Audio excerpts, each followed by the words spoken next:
Hello friends, আচ্ছা একটু সময় আছে তাই একটু অনেকগুলো ভিডিও করে নিচ্ছি। আচ্ছা, তোমাদের আর একটা গল্প আজকে আমি বলবো। লোভ করলে, বেশি লোভ করলে কি হয় মানুষের, আমরা অবশ্যই চেষ্টা করব কোনো জিনিস পেলে সেটাকে আরো বেশি করে পাওয়া যায় কিনা। আমরা যে অর্থ ইনকাম করি সেটাকে চেষ্টা করব যে আরো বেশি কিভাবে অর্থ ইনকাম করা যায়, ইট ইজ রাইট। বাট লোভ, গ্রিডি হওয়া মোটেই ঠিক নয়। লোভ করলে কি হয় আজকে এই গল্পের মাধ্যমে তোমাদের আমি সেটা বোঝাবো। এমনি এখনকার স্টুডেন্টদের এমনি জ্ঞান দিতে গেলে জ্ঞান শোনা তাদের কাছে সময় নেই। ঘুম থেকে উঠে মোবাইলটা খুলতে তারা ভালো পারে, মোবাইল খুলে খুলে গেমটা তারা ভালো খেলতে পারে। এক একটা স্টুডেন্ট আছে আমার ঘুম থেকে উঠে মোবাইলে গেম খেলা শুরু করে, কোথায় বই নিয়ে বসবে, গার্জিয়ানদের কোনো ভ্রুক্ষেপ নেই, কখন ম্যাম আসবে শুধু ম্যামই পড়াবে, ওইটুকু ম্যাম পড়াবে তাতেই হয়ে যায়।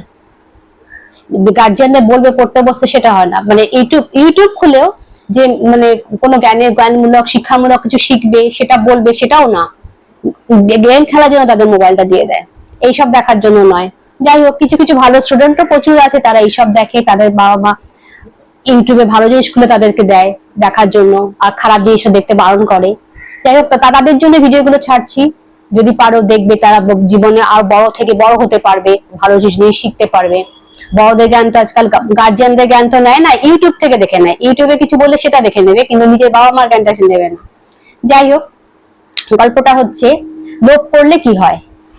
একটা গ্রামের পাশে সাইডের দিকে একটা আম গাছ ছিল, এই আম গাছটায় প্রচুর আম হতো, আমটা খুব মিষ্টি আম। হ্যাঁ, তা প্রচুর আম ছিল। আর আমগুলো ঝড় হলে তো জানোই, আম গাছ ঝড় হলেই সব ফলই মাটিতে পড়ে যায়। তো একটা ছেলে ছিল, তার নাম হচ্ছে সুমন। সে কি করতো, প্রতিদিন ওই আম গাছটার কাছে যেত, গিয়ে দেখতো নিচে কত আম পড়ে আছে, আমগুলোকে কুড়িয়ে নিত।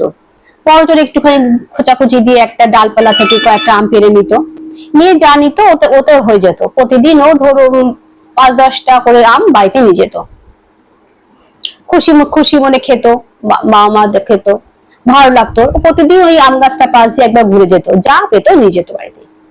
এবার একদিন কি হয়েছে, ওর বন্ধু ওর সঙ্গে এসছে, ও 2-3টে বন্ধু ওর সঙ্গে এসছে, বল চল চল চল। এবার গেছে, গিয়ে দেখে মাত্র অল্প কটা আম পড়ে আছে। এবার বন্ধুরা ওকে ওপিনিয়ন দিল, আইডিয়া দিল, কি বললো, যে এই চল না, এই কটা আম নিয়ে কি করবি, গাছটাকে ধরে নাড়াই, একসাথে অনেক আম নিয়ে যাব, নিয়ে গিয়ে তাহলে বাড়ি থেকে রাখবো, অনেক দিন ধরে খেতে পারবো। এবার ও বন্ধুর কথা শুনে সব কটা বন্ধু মিলে গাছে উঠে গেল, গাছে উঠে গিয়ে গাছটাকে ধরে নাড়াচ্ছে, একটা ডালে বসে নাড়াচ্ছে। এবার হাতে কতগুলো আম রয়েছে, প্লাস আর একটা হাতে গাছ নাড়াচ্ছে।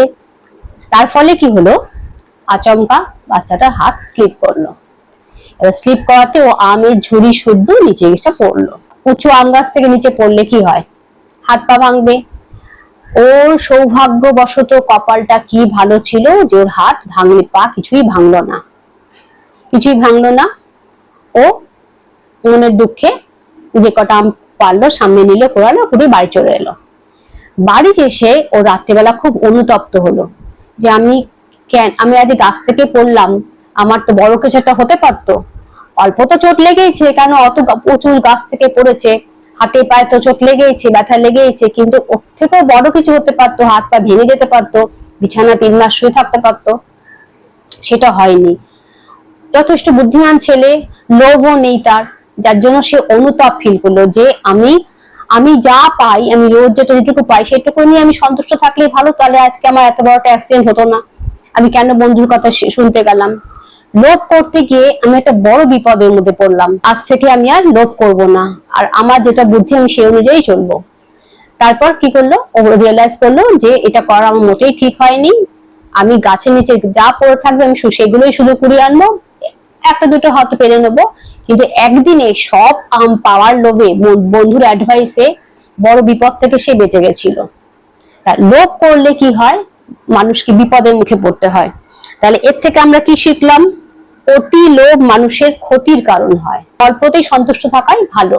অবশ্যই চেষ্টা করবো আরো বেশি পাওয়ার জন্য, তাই না। তাই আমি সমস্ত স্টুডেন্টদের একটাই কথা বলবো, যে তোমরা লোভ করে বোকার মতো একদিনে সবকিছু পেয়ে যাবে সে চেষ্টা কিন্তু করো না, যা তোমরা পাবে তাতেই সন্তুষ্ট থাকবে, ঠিক আছে। আর সবাই চেষ্টা করবে সকাল সন্ধ্যা দুবেলা যেন নিয়মিত পড়তে বসার, ঘুম থেকে উঠে পড়তে বসার রেওয়াজই নেই। 11টা অব্দি স্টুডেন্টরা ঘুমাচ্ছে, সামার ভ্যাকেশনটা পুরো 11টা অব্দি ঘুমিয়ে কাটালো। মাই গড, আমি গার্জিয়ানদের অবাক হয়ে যাই।